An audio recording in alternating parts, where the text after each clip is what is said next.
За 3 месяца боестолкновений в Донбассе киевская власть так и не смогла подавить восстание народного ополчения. Бездарное командование, тысячи убитых солдат и катастрофическая нехватка финансирования – все это не дает киевскому режиму надежду на победу. Призывы Киева к НАТО оказать военную помощь были проигнорированы. Ведь пока что конфликт на востоке Украины выглядит локальным, а попытки спровоцировать Россию на вступление в войну с Украиной не сработали. Следующей попыткой Киева стал сбитый украинскими военными гражданский самолет. Ответственность за эту ужасную трагедию, не дожидаясь результатов расследования, возложили на Россию, поддерживающую ополченцев. Такое преступление понадобилось киевскому режиму для того, чтобы сделать конфликт интернациональным, показав всему миру, что ополченцы – это международные террористы. Разоблачение сфабрикованной СБУ фальшивки с их переговорами, а также приведенные российским генштабом неопровержимые факты доказали причастность украинской армии к авиакатастрофе. Это провокационное убийство было осуществлено Киевом под руководством американских спецслужб с целью втягивания стран НАТО в войну против России.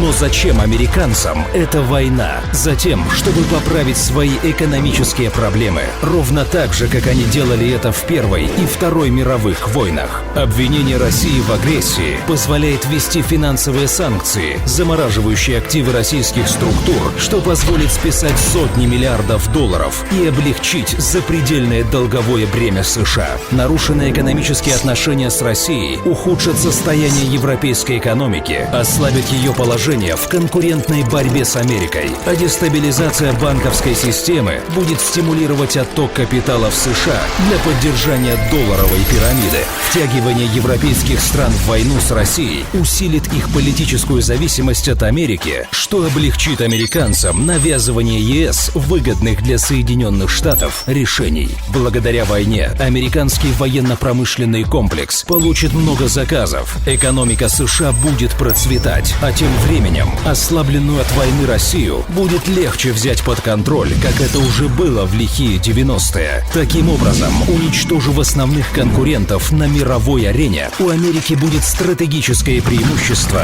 в борьбе за глобальное лидерство с Китаем. В отличие от стран ЕС и России, которые получат разваленную экономику и горы трупов, сами американцы будут в чистом выигрыше. Ведь война на чужой территории – это то, что спасало экономику Соединенных Штатов не один раз. Можно уверенно сказать, что на Украине не прекратится геноцид русского населения, а провокации будут все более ужасающими. Рано или поздно Россия введет войска на территорию Украины, но чтобы избежать миллионы жертв среди россиян, украинцев и европейцев, лидеры Евросоюза просто обязаны отвернуться от своих заокеанских хозяев и признать, Россия защищает не только свои национальные интересы, Россия стремится не допустить развязывания Третьей мировой войны. В противном случае выжившие в Третьей мировой увидят новое американское экономическое чудо.